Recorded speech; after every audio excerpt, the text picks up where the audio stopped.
Hello viewers, আজ আমি class 9 এর ভৌত বিজ্ঞান সাজেশন ফার্স্ট ইউনিট টেস্টের জন্য নিয়ে চলে এসেছি। আজকে তোমাদেরকে বলে দেবো তোমাদের কোন কোন প্রশ্নগুলো করলে তোমাদের প্রথম ইউনিট টেস্ট পরীক্ষাতে সবাই প্রত্যেকে 40 পাবে। তো চলো আর দিন না করে চলো শুরু করছি। তোমাদের চ্যাপ্টার থাকবে ফার্স্ট ইউনিট টেস্টে পরিমাপ, বল, গতি এবং পরমাণুর গঠন। ঠিক আছে, এই তিনটি অধ্যায় থেকে তোমাদের পরীক্ষাতে প্রশ্ন থাকবে। তো দেখো কি কি করতে হবে। প্রথমে দেখো তোমাদের পরিমাপ চ্যাপ্টার থেকে আমি দেখিয়ে দেবো কি কি পড়তে হবে। দেখো কি কি প্রশ্ন করবে। স্কেলার রাশি ভেক্টর রাশির মধ্যে পার্থক্য, ভেরি ইম্পর্টেন্ট। ঠিক আছে, পরিমাপ থেকে যে কটা প্রশ্ন খুবই গুরুত্বপূর্ণ, যেগুলো আসার সম্ভাবনা রয়েছে প্রবল পরিমাণে, আমি কিন্তু সেইগুলোই সাজেশনে বলবো। তো স্কেলার রাশি ও ভেক্টর রাশির পার্থক্যটা ভালো করে করবে। পার্থক্যটা করলে তোমাদের সংজ্ঞা সহ সবটাই পুরো তৈরি হয়ে যাবে। সুতরাং একটা পার্থক্য করলে দুটো প্রশ্নে অনেকগুলো প্রশ্নের উত্তর তৈরি হয়ে যাবে। ঠিক আছে, তাই এটা ভালো করে করবে। তারপরে প্রশ্ন, কয়েকটি স্কেলার রাশি ও ভেক্টর রাশির নাম লেখো যাদের একক 3টি মৌলিক একক দিয়ে গঠিত। ভেরি ইম্পর্টেন্ট, এই প্রশ্নটা ভালো করে করবে। ঠিক আছে, আমি যেগুলো দেখাচ্ছি কিন্তু খুব গুরুত্ব দিয়ে করবে প্রশ্নগুলো। তারপরে প্রশ্ন, একই একক বিশিষ্ট দুটি রাশির উদাহরণ দাও যাদের একটি স্কেলার রাশি ও অপরটি ভেক্টর রাশি। ঠিক আছে, তারপরে প্রশ্ন, মূল, প্রাথমিক বা মৌলিক এককের সংজ্ঞা দাও। ঠিক আছে, এবং এদের এককগুলো কিন্তু ভালো করে তৈরি করবে, সিজিএস ও এসআই। তারপরে প্রশ্ন, লব্ধ এককের সংজ্ঞা দাও। এটাও ভালো করে করবে। এককবিহীন রাশি কাকে বলে উদাহরণ দিয়ে বুঝিয়ে দাও। আমি কিন্তু তোমাদের অ্যান্সার সমেত দেখিয়ে দিচ্ছি, তোমরা কিন্তু চাইলে এখান থেকে অ্যান্সারটা নিয়ে নিতে পারো অথবা তোমাদের বই থেকেও উত্তরটা দেখে নিতে পারো, যেটা খুশি। কিন্তু প্রশ্নগুলো যা বললাম এগুলো ভালো করে করবে, কমন পাবে। ঘনত্ব কাকে বলে, সঙ্গে দেখা রয়েছে সিজিএস ও এসআই পদ্ধতিতে ঘনত্বের একক কি। এর অ্যান্সারটা দেখে নাও, এই হলো এর উত্তর। ঠিক আছে, এখান থেকে সিজিএস ও এসআই পদ্ধতিতে ঘনত্বের এককটা দেখে নেবে। তারপরে প্রশ্ন, কোন ভৌত রাশির একক metre second square.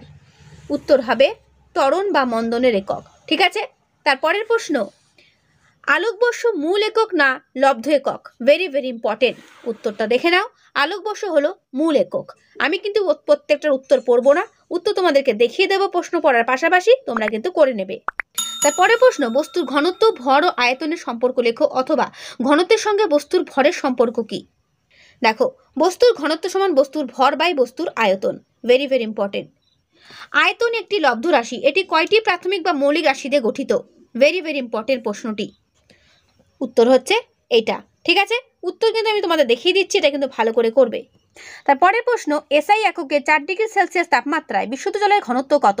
Very important, উত্তরটি দেখে নাও। উত্তর হলো এটা। ঠিক আছে, টর কিসের একক। টর হলো চাপের একক। তারপরে প্রশ্ন, সরণ স্কেলার নাকি ভেক্টর রাশি। উত্তর সরণ ভেক্টর রাশি। তারপরে প্রশ্ন, তাপমাত্রা এসআই একক কি। দেখো, উত্তর কেলভিন। তারপরে প্রশ্ন, ক্যান্ডেলা কোন ভৌত রাশির একক। ক্যান্ডেলা দীপন প্রাবল্যের একক। তারপরে প্রশ্ন, তড়িৎ প্রবাহ মাত্রার একক কি। দেখো, তড়িৎ প্রবাহ মাত্রার একক অ্যাম্পিয়ার। তারপরে প্রশ্ন, ঘন কোণের এসআই একক কি। উত্তর হলো স্টেরিডিয়ান। ঘন কোণের এসআই একক হচ্ছে স্টেরিডিয়ান। এরপরে প্রশ্ন, তোমার বয়স যদি সেকেন্ডে প্রকাশ করা হতো তবে কি অসুবিধা হতো। ভালো করে করবে। সোনার ঘনত্ব 19.6 গ্রাম সেমি কিউব। এসআই এককে সোনার ঘনত্ব কত। এই অঙ্কটা কিন্তু পরীক্ষাতে ভীষণ আসে, এই অঙ্কটা ভালো করে দেখে নাও। ক্যালকুলেশন সহ আমি অঙ্কটা তোমাদেরকে দেখিয়ে দিচ্ছি, এটা কিন্তু ভালো করে করবে। বাকি উত্তরটা এই পর্যন্ত শেষ হলো। ওকে, এরপরে প্রশ্ন, এক্স ইউনিট দিয়ে কি মাপা হয়। উত্তর বস্তুর বা পরমাণুর ব্যাস মাপা হয়। ঠিক আছে, এই হলো এর উত্তর। তারপরে প্রশ্ন, 1 অ্যামস্ট্রং সমান কত মিটার। দেখো, 1 অ্যামস্ট্রং সমান 10⁻10 মিটার। এগুলো কিন্তু পরীক্ষাতে ভীষণ আসে। তোমাদের পরীক্ষা 40 নম্বরে হবে ঠিকই, মাথায় রাখবে শর্ট প্রশ্ন বেশি থাকবে। জ্যোতির্বিদ্যায় ব্যবহৃত দূরত্বের সবচেয়ে বড় একক কি। উত্তর 1 পারসেক। ঠিক আছে, একক হচ্ছে পারসেক। দূরত্বের সবচেয়ে বড় এককে বলা হয় পারসেক। তারপরে প্রশ্ন, 1 পিকোমিটার সমান কত মিটার। 10⁻12 মিটার। 1 AU সমান কত মিটার। উত্তর 1.496 ইন্টু 10⁻11 মিটার। 1 FM সমান কত NM। উত্তর 10⁻6 NM। তারপরে প্রশ্ন, আলোকবর্ষ কোন ভৌত রাশির একক। আলোকবর্ষ দৈর্ঘ্য পরিমাপের বড় একক। তারপরে প্রশ্ন, সোনা হীরার ভর পরিমাপে কোন একক ব্যবহার করা হয়। সোনা হীরার ক্ষেত্রে ক্যারেট এককটা কিন্তু ব্যবহার করা হয়। ঠিক আছে, এটা মাথায় রাখবে। সোনা হীরার ক্ষেত্রে ক্যারেট শব্দটা মানে ক্যারেট এককটা ব্যবহার করা হয়। ML to the power -1 T to the power -2 এটি কোন ভৌত রাশির মাত্রা? Very very important.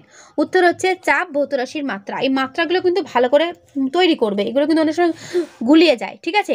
তারপরে একটি এককযুক্ত মাত্রাহীন রাশির নাম লেখো। উত্তর হবে কোণ। কোণ আছে মানে কোন রাশিটির কিন্তু একক আছে, মাত্রা নেই, সেক্ষেত্রে কোণ হবে কিন্তু একটি মাত্রাহীন রাশি। ওকে। তারপর ক্ষমতার মাত্রিক সংকেত লেখো। ক্ষমতার, দেখো ক্ষমতার মাত্রিক সংকেত হচ্ছে ml to the power ml square T to the power -2। Okay. তারপরের প্রশ্ন ml টু দি পাওয়ার -3 কোন রাশির মানে মাত্রিক সংকেত? উত্তর কি? উত্তর হচ্ছে ঘনত্বের মাত্রিক সংকেত। ট্রিপল স্টার বলের মাত্রিক সংকেত কি? এটা কিন্তু পরীক্ষাতে ভীষণ জানতে চায়, বলের মাত্রিক সংকেত। উত্তর ml T to the power -2। Okay. তারপরের প্রশ্ন বেগের মাত্রিক সংকেত লেখো। বেগ, এর উত্তর দেখে নাও। বেগের মাত্রিক সংকেত হচ্ছে lt টু দি পাওয়ার -1। এই মাত্রিক সংকেতগুলো যে কটা তোমাদেরকে আমি বলছি খুবই ভালো করে করবে। এরপরের প্রশ্ন সাধন স্কেলের সাহায্যে কিভাবে বইয়ের একটি পাতার বেধ পরিমাপ করবে? এই ক্যালকুলেশন সহ পড়াটার অ্যান্সারটা মানে প্রশ্নের অ্যান্সারটা ভালো করে তৈরি করবে, ঠিক আছে। যাদের বই নেই তারা এখান থেকে অ্যান্সার করে নেবে, যাদের বই আছে তারা বই থেকেই করে নেবে, যার যার যে রাইটারের বই আছে, ঠিক আছে। আমি তাও এক ঝলক উত্তরটা দেখিয়ে দিলাম, পারলে এই ছবিটাও এঁকে দিও। ওকে। মাপনী চোঙের সাহায্যে তরল পদার্থের আয়তন কিভাবে নির্ণয় করবে? এটাও কিন্তু গুরুত্বপূর্ণ, এর উত্তর সমেত তোমাদের কিন্তু আমি অ্যান্সারটা দেখিয়ে দিচ্ছি। ওকে। এর উত্তর এই পর্যন্ত শেষ হলো। তারপরে প্রশ্ন মাপক চোঙের সাহায্যে একটি অনিয়তাকার জলে অদ্রাব্য কঠিন বস্তুর আয়তন কিভাবে নির্ণয় করবে? এটাও ভালো করে করবে, এর উত্তর তোমাদেরকেও আমি দেখিয়ে দিচ্ছি, ঠিক আছে। এর উত্তর এই পর্যন্ত শেষ হলো। তারপরের প্রশ্ন ওজন বাক্সে বাটখারাগুলোর ভরের অনুপাত 5:2:2:1 অনুপাতে রাখা হয় কেন? ভেরি ভেরি ইম্পর্টেন্ট প্রশ্নটি। তারপরের প্রশ্ন তুলাযন্ত্রের সাহায্যে বা তুলাযন্ত্রের বাহুর দৈর্ঘ্য অসম হলে বস্তুর প্রকৃত ভর কিভাবে নির্ণয় করবে? এটা ভালো করে করবে। তারপরে প্রশ্ন সাধারণ তুলাযন্ত্রের সুবিদিতার দুটি শর্ত উল্লেখ করো। Very very important. এই হলো তার উত্তর। এরপরে প্রশ্ন ড্রপার থেকে নির্গত 1 ফোঁটা কালির আয়তন কিভাবে মাপবে, অথবা একটি ড্রপারে 1 ফোঁটা জলের আয়তন নির্ণয় করবে কিভাবে? Very very important. এই হলো তার সূত্র, এটা দিয়ে ভালো করে করবে। স্প্রিং তুলা ও সাধারণ তুলার মধ্যে পার্থক্য। Very very important. এরপরে প্রশ্ন বস্তুর ভার বা ওজন মাপা হয় কোন যন্ত্রের সাহায্যে? উত্তর স্প্রিং তুলা যন্ত্রের সাহায্যে। তারপরে প্রশ্ন ক্রোনোমিটার কি? ক্রোনোমিটার হলো ঘড়ি সঠিকভাবে গ্রিনউইচের সময় নির্দেশ করে, ঠিক আছে। ক্রোনোমিটার ঘড়ি সঠিকভাবে গ্রিনউইচের সময়টা নির্দেশ করে। তো এই হলো তোমাদের পরিমাপ থেকে প্রশ্ন। এবার চলে এসো বল ও গতি থেকে কি কি প্রশ্ন করবে দেখে নাও। প্রথম প্রশ্ন পরম স্থিতি বা পরম গতি বলে কিছুই নেই, সংক্ষেপে ব্যাখ্যা করো। উত্তরটা দেখে নাও। এরপরে প্রশ্ন বৃত্তীয় গতি ও ঘূর্ণন গতির মধ্যে পার্থক্য। ভেরি ভেরি ইম্পর্টেন্ট, ঠিক আছে। চলন গতি ও ঘূর্ণন গতির মধ্যে পার্থক্য, এটাও ভালো করে করবে। এরপরে প্রশ্ন একটি মিশ্র গতির উদাহরণ লেখো। উত্তর চলন্ত সাইকেলের চাকার গতি। তারপরে প্রশ্ন একটি ঘূর্ণন গতির উদাহরণ দাও। উত্তর ঘূর্ণায়মান পাখার গতি, ঠিক আছে। তারপরে প্রশ্ন তোমার ছোড়া একটি বল 20 ফুট ওপরে উঠে আবার তোমার হাতে এসে পড়লো, এক্ষেত্রে বলটির মোট সরণ কত? উত্তর হবে 0। বলটির মোট সরণ হলো 0। তারপরে প্রশ্ন পৃথিবীর সাপেক্ষে হিমালয় পর্বত স্থির না গতিশীল? দেখো পৃথিবীর সাপেক্ষে হিমালয় পর্বত কিন্তু স্থির। ঘড়ির পেন্ডুলামের গতি কি ধরনের? উত্তর সরল দোল গতি। তারপরে প্রশ্ন বৃত্তীয় গতি ও ঘূর্ণন গতির মধ্যে সাদৃশ্য কি, অর্থাৎ মিল কোথায়? উত্তর উভয় গতি পর্যায়বৃত্ত গতি, উভয় ক্ষেত্রে গতি অভিমুখ প্রতি মুহূর্তে পরিবর্তনশীল। দ্বিতীয় বেগের মধ্যে পার্থক্য। ভেরি ভেরি ইম্পর্টেন্ট, ভালো করে করবে। সরণ কাকে বলে? এরপরে প্রশ্ন অতিক্রান্ত দূরত্ব ও সরণের মধ্যে পার্থক্য লেখো। ভেরি ভেরি ইম্পর্টেন্ট কিন্তু এটাও, ঠিক আছে, এটাও ভালো করে করবে। গড় দ্রুতি কাকে বলে? বেগ বলতে কি বোঝায়? গড় বেগ কাকে বলে? সমদ্রুতি সম্পন্ন কোনো বস্তু সমবেগ সম্পন্ন নাও হতে পারে, উদাহরণ সহ ব্যাখ্যা করো। এর উত্তরটাও দেখে নাও। এর উত্তরটা এই পর্যন্ত শেষ হলো। তারপরে প্রশ্ন ত্বরণ কাকে বলে? ত্বরণের সিজিএস ও এসআই পদ্ধতির একক লেখো। তারপরে প্রশ্ন মন্দনকে ঋণাত্মক ত্বরণ বলে কেন? ত্বরণ ও মন্দনের মধ্যে পার্থক্য। তারপরে প্রশ্ন একটি কণা সুষম বেগে চলছে, অপর একটি কণা সমত্বরণে চলছে, ব্যাখ্যা করো কোন কণাটির ওপর বল ক্রিয়া করছে। এই অঙ্কটা ভালো করে করবে। এক ব্যক্তি পূর্ব দিকে বরাবর 8 মিটার যাওয়ার পর দক্ষিণ দিকে 6 মিটার গেল, ব্যক্তির সরণের মান নির্ণয় করো। তারপরে প্রশ্ন, একটি গাড়ি ও তার গতির অর্ধেক 30 কিমি পার আওয়ার দ্রুত গতিতে এবং অবশিষ্ট অর্ধেক সময় 40 কিমি পার আওয়ার গতিতে চলে, গাড়ির গড় দ্রুতি কত? এটা ভালো করে করবে। তারপরের অঙ্ক, একটি বস্তুর প্রাথমিক বেগ 25 মিটার ms⁻⁻1, বস্তুটি 3 ms⁻⁻2 সমত্বরণে 2 মিনিট চললে তার অন্তিম বেগ কত হবে? Very very important. ত্বরণের মাত্রিক সংকেত লেখো। উত্তর হচ্ছে এটা। তারপরে প্রশ্ন, সমবেগে গতিশীল কণার গতিপথ কিরূপ? উত্তর সরল রৈখিক। তারপরে প্রশ্ন, সমবেগে গতিশীল কোনো কণার ত্বরণ কত? উত্তর 0। তারপরে প্রশ্ন, একটি উদাহরণ দাও যেখানে বেগের মান অপরিবর্তিত থাকলেও অভিমুখের পরিবর্তনের জন্য ত্বরণ সৃষ্টি হয়। উত্তর এটা। এরপরে প্রশ্ন, জাড্য কয় প্রকার ও কি কি? স্থিতিজাড্য কাকে বলে? তারপরে রয়েছে দেখো গতিজাড্য কাকে বলে, দুটোই ভালো করে করবে। জাড্য কয় প্রকার ও কি কি তাদের সংজ্ঞা সহ ভালো করে করবে। চলন্ত বাস হঠাৎ থামলে বাসের যাত্রী সামনের দিকে ঝুঁকে পড়ে কেন? Very very important. নিউটনের প্রথম গতিসূত্রটি বিবৃত করো। এবং নিউটনের প্রথম গতিসূত্রকে আমরা কি কি বিষয় জানতে পারি? জাড্য কাকে বলে, ভালো করে করবে। তারপরে প্রশ্ন, চলন্ত গাড়ি থেকে আরোহীর নামা বিপজ্জনক কেন? অথবা চলন্ত গাড়ি থেকে নিচে নামার সময় সর্বদাই পিছনের দিকে হেলে নামতে হয় কেন? ভালো করে করবে। আরেকটা প্রশ্ন হয়, স্থির গাড়ি হঠাৎ চলতে শুরু করলে যাত্রীদের পেছনের দিকে হেলে পড়ে কেন? নিউটনের দ্বিতীয় গতিসূত্রকে কি কি জানা যায়?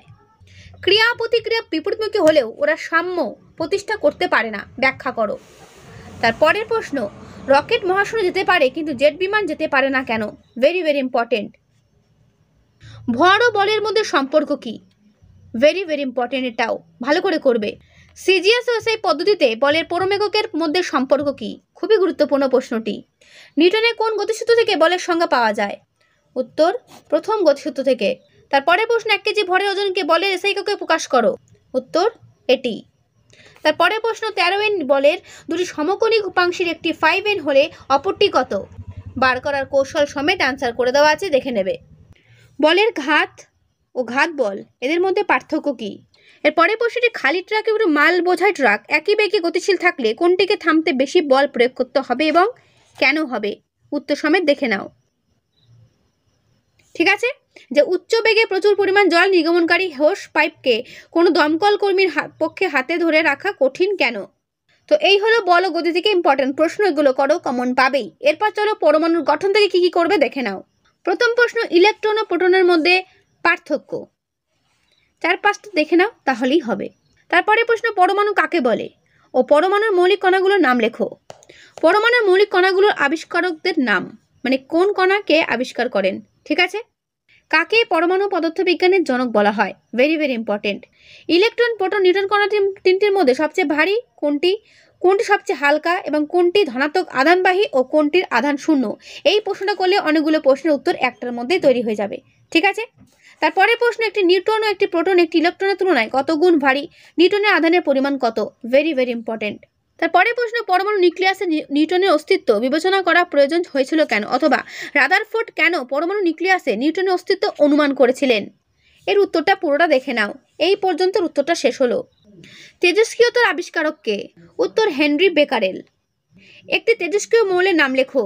উত্তর রেডিয়াম। রাদারফোর্ডের পরমাণু মডেল ও বোরের পরমাণু মডেলের মধ্যে পার্থক্য। Very very important. আমি আস্তে আস্তে উত্তরে সরাচ্ছি, তোমরা কিন্তু এখান থেকে দেখে নেবে। আইসোটোপ ও আইসোবারের মধ্যে পার্থক্য। একটি কক্ষ থেকে অন্য কক্ষে ইলেকট্রনের স্থানান্তরের যে ফলে শক্তির যে শোষণ বা বিকিরণ ঘটে তার সংক্ষেপে বিবৃত করো। এই প্রশ্নটা কিন্তু গুরুত্বপূর্ণ, এর আনসারটা দেখে নাও। এর আনসার কিন্তু চলছে। ঠিক আছে, একটু বড় হবে উত্তরটা, কিন্তু কিছু করার নেই, তোমাদের কিন্তু আনসারটা এইভাবেই করতে হবে। ভর সংখ্যা ও পারমাণবিক সংখ্যার মধ্যে পার্থক্য। নিষ্ক্রিয় মৌলগুলোর শেষ কক্ষপথে কতগুলি ইলেকট্রন থাকে? উত্তর 8টি। ভর সংখ্যা ও পারমাণবিক সংখ্যার সম্পর্ক কি? Very very important. দেখো, ভর সংখ্যা সমান পারমাণবিক সংখ্যা প্লাস নিউটন সংখ্যা। হাইড্রোজেনের দুটো আইসোটোপের নাম ও অক্সিজেনের দুটো আইসোটোপের নাম কি? দেখো, হাইড্রোজেনের ক্ষেত্রে ডয়টেরিয়াম, ট্রিটিয়াম, অক্সিজেনের ক্ষেত্রে এটা O68, O78, O18। ঠিক এইভাবে লিখবে। এটা হচ্ছে অক্সিজেনের, এটা হচ্ছে হাইড্রোজেনের। নিউক্লিয় বল কাকে বলে? এটা তার উত্তর। এমন একটি পরমাণু উদাহরণ দাও যার ভর সংখ্যা ও পারমাণবিক সংখ্যা সমান। উত্তর হবে হাইড্রোজেন। ঠিক আছে, তারপরে প্রশ্ন, নিউক্লিয়ন কি? এটাও ভালো করে করবে। ওকে, যে বাজারে এখনও প্রিপেয়ার হওনি পরীক্ষার জন্য তারা যদি এই প্রশ্নগুলো শুধুমাত্র দেখে যাও তাহলেও তারা কিন্তু ভালো নম্বর পাবে, ঠিক আছে? তাই অবশ্যই কিন্তু ভিডিওটা যত পারো বন্ধুদেরকে শেয়ার করে দিও। কার্বনের কোন আইসোটোপ জীবাশ্মের বয়স নির্ণয় করতে ব্যবহৃত হয়? উত্তর হবে C14-6। কার্বনের C14-6 আইসোটোপটা জীবাশ্মের বয়স নির্ণয় করতে ব্যবহার করা হয়। তারপরে প্রশ্ন, হাইড্রোজেনের তেজস্ক্রিয় আইসোটোপের নাম লেখো। উত্তর হবে ট্রিটিয়াম, ঠিক আছে? উত্তর কি? উত্তর হবে ট্রিটিয়াম। তারপরে প্রশ্ন, একটি আইসোটোপ বিহীন পরমাণু নাম লেখো। উত্তর ফ্লুরিন। আইসোবার ও আইসোটোনের একটি সাদৃশ্য লেখো। আইসোবার ও আইসোটোনগুলোর উভয় বিভিন্ন মৌলের পরমাণু হয়। কোনো মৌলের পরমাণুর কে কক্ষে 2টি, এল কক্ষে 8টি এবং এম কক্ষে 7টি ইলেকট্রন আছে। মৌলটির পারমাণবিক সংখ্যা কত? উত্তর হবে 17। কি করে করলো না, প্রত্যেকটি ইলেকট্রনগুলো যোগ করে, ঠিক আছে? প্রত্যেকটি ইলেকট্রন সংখ্যা যোগ করে পারমাণবিক সংখ্যা নির্ণয় করা হলো। তারপরে প্রশ্ন, আইসোটোনের উদাহরণ দাও। এগুলো হচ্ছে আইসোটোন, এরা পরস্পরের আইসোটোন, ঠিক আছে? প্রোটন ও নিউট্রনকে একত্রে কি বলা হয়? উত্তর হবে নিউক্লিয়ন। হিলিয়াম পরমাণুর ইলেকট্রনগুলোর কক্ষপথ কটি? উত্তর হবে 1টি। কোন পরমাণু সর্বাধিক কটি কক্ষপথ থাকতে পারে? উত্তর 7টি। কোন পরমাণু সবচেয়ে কম কটি কক্ষপথ থাকতে পারে? সেটা হচ্ছে 1টি, অর্থাৎ কক্ষপথ থাকবেই, ঠিক আছে? কোন পরমাণুর n-তম কক্ষে সর্বাধিক কতগুলো ইলেকট্রন থাকতে পারে? উত্তর 2n²। সবচেয়ে বেশি আইসোটোপ আছে কোন মৌলের? উত্তর X ও CS উভয় ক্ষেত্রে আইসোটোপ সর্বাধিক সংখ্যা রয়েছে, 36টি হবে। এরকম অঙ্ক পরীক্ষাতে দেয় যে একটা পরমাণু নিউট্রন সংখ্যা বলা থাকলো, ইলেকট্রন সংখ্যা বলা থাকলো, সেক্ষেত্রে পারমাণবিক সংখ্যা কত, ভর সংখ্যা কত, এরকম অঙ্ক প্র্যাকটিস করে যাবে। আইসোটোপ বা সমস্থানিক কাকে বলে? আইসোটোন কাকে বলে? উদাহরণ দাও। এটাও ভালো করে করবে। আইসোবার কাকে বলে? এটাও ভালো করে করবে। আইসোটোপের ব্যবহারটাও পড়ে নেবে। অনেক সময় এরকম অঙ্ক বার করতে দেয় যে প্রোটন সংখ্যা কত, নিউট্রন সংখ্যা কত। এই অঙ্কটাও ভালো করে প্র্যাকটিস করে নেবে, ঠিক আছে? আমি কিন্তু বিস্তারিত আলোচনা করেছি যখন তোমাদের এই চ্যাপ্টার ওয়াইজ আমি প্রশ্ন তো দিয়েছিলাম। যে বাজার সেটা এখনও দেখোনি তাহলে কিন্তু অবশ্যই প্লেলিস্ট ফলো করে ক্লাস 9-এ যাবে। আমার চ্যানেলে এসে ক্লাস 9-এ মানে প্লেলিস্টে গিয়ে ক্লাস 9 ফলো করবে, সেখানে দেখবে আমি এই পরমাণু গঠন চ্যাপ্টারের প্রশ্ন তো দিয়ে দিয়েছি। সেখানে কিন্তু আমি অঙ্কগুলো বুঝিয়েছি যে কীভাবে করতে হবে, ঠিক আছে? সেখান থেকে একবার এসে দেখে নিও। তো এই অঙ্কগুলো ভালো করে প্র্যাকটিস করবে, কারণ পরীক্ষায় আসবে কিন্তু যে একটা মৌল দেওয়া থাকলেও তার বললো যে এখানে প্রোটন সংখ্যা এত হলে নিউট্রন সংখ্যা কত বা ইলেকট্রন সংখ্যা কত, এরকম প্রশ্ন দেবে। তো সেটা কিন্তু ভালো করে করতে হবে। তো এই হলো তোমাদের সাজেশন। এই প্রশ্নগুলো ভালো করে করো, কমন তোমরা পাবে, এটুকু 100% গ্যারান্টি। তো আজকের ভিডিওটা আমি এখানেই শেষ করছি। দেখা হবে নেক্সট ভিডিওতে। ভালো থেকো সবাই, আর হ্যাঁ অবশ্যই সবাই ভালো করে পড়ো, ঠিক আছে?